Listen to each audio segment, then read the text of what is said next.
क्यों रो रहे हो भैया? हमारा पेशेंट मर जाएगा। हमें डॉक्टर ने लिख के दिया है कि 10% शरीर में ऑक्सीजन रह गई है, 10%।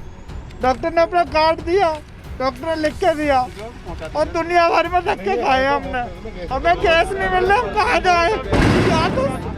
या तो सिर्फ बोलो कि हमें मार दो। हमें सरकार से और क्या चाहिए?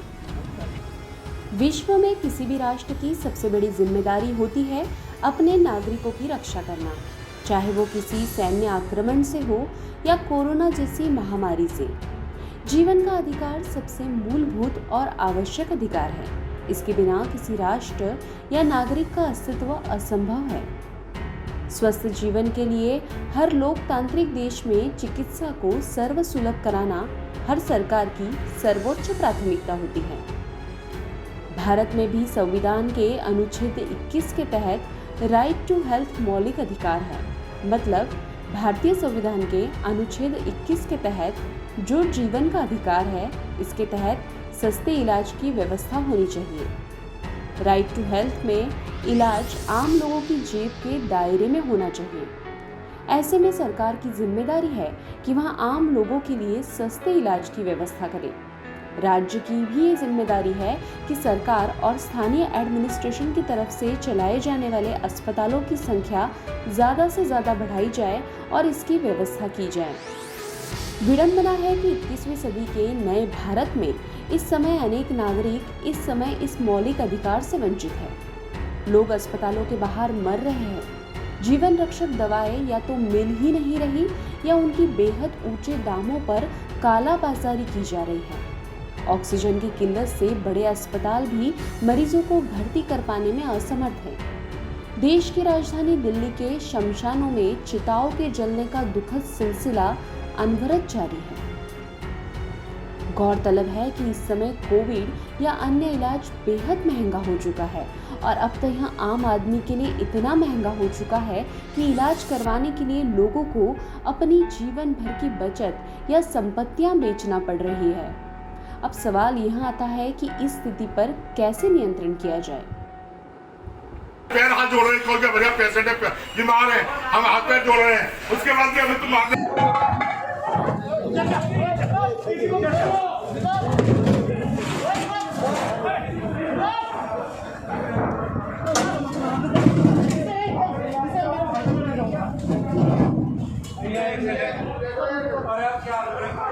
आप खुद ही जा रहे हैं ऑक्सीजन भरवाने? अपने सिलेंडर चलाई जा रहे हैं।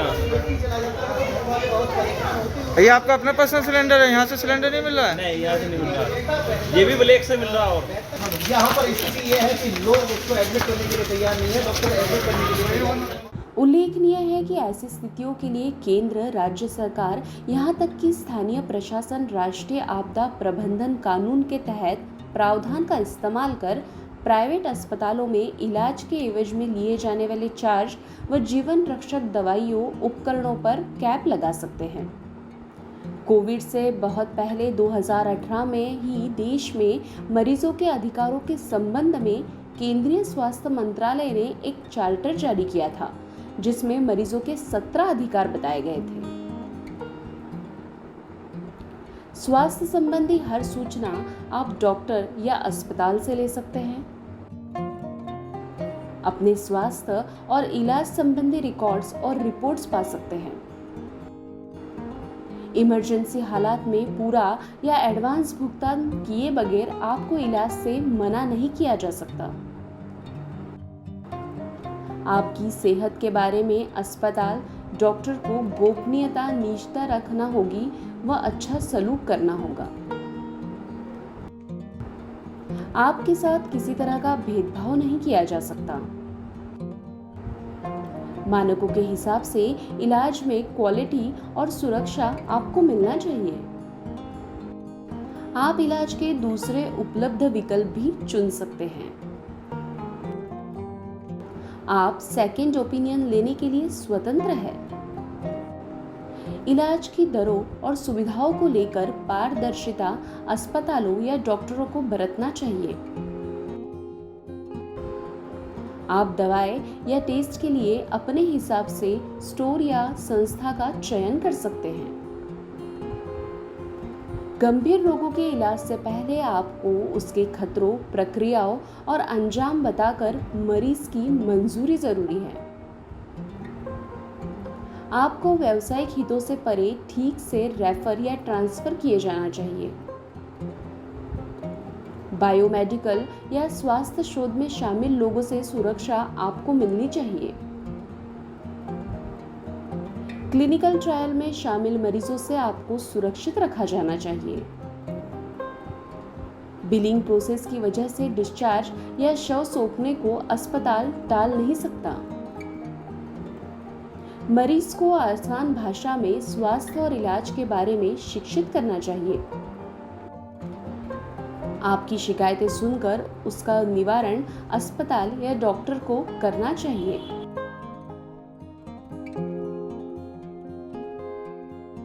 Association of medical super speciality aspirants एवं रेजिडेंट्स बनाम भारत संघ के मामले में 2019 8 SCC 607 में उच्चतम न्यायालय द्वारा यह कहा गया था कि भारत के संविधान का अनुच्छेद 21 प्रत्येक व्यक्ति के जीवन के अधिकार की रक्षा के लिए राज्य पर एक दायित्व को लागू करता है। मानव जीवन का संरक्षण इस प्रकार सर्वोपरि है। इसी मामले में आगे कहा गया कि राज्य द्वारा संचालित सरकारी अस्पताल और उसमें कार्यरत चिकित्सा अधिकारी मानव जीवन के संरक्षण के लिए चिकित्सा सहायता देने के लिए बाध्य है। अब सवाल यह है कि क्या इस समय उल्लेखित अधिकारों का लाभ लोगों को मिल रहा है? जब इन अधिकारों की सबसे ज्यादा जरूरत है, तब देश में बहुत से नागरिक इनसे वंचित क्यों हैं?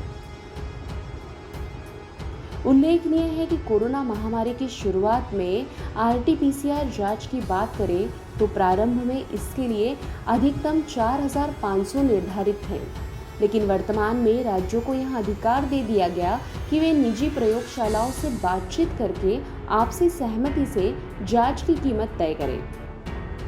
अब कोरोना की कई जांचों का शुल्क कम किया गया है, जो राज्यों में अलग अलग दरों से निर्धारित है। इसके अलावा सरकार की सबसे अहम स्वास्थ्य योजनाओं में से एक आयुष्मान भारत योजना कोविड-19 से जंग में बेहद प्रभावी साबित हो रही है। इस योजना के तहत आने वालों के लिए इस बीमारी की जांच व इलाज निःशुल्क है, लेकिन इस समय निजी अस्पतालों में यह सुविधा गरीब या मध्यम वर्गीय मरीजों को नहीं मिल रही। यहाँ तक कि अस्पताल कैशलेस बीमा भी स्वीकार नहीं कर रहे और केंद्र या राज्यों की तरफ से इस पर देर से ध्यान दिया गया और आदेश के बाद अभी भी मरीजों को यह सुविधा मिलने में दिक्कतें आ रही है।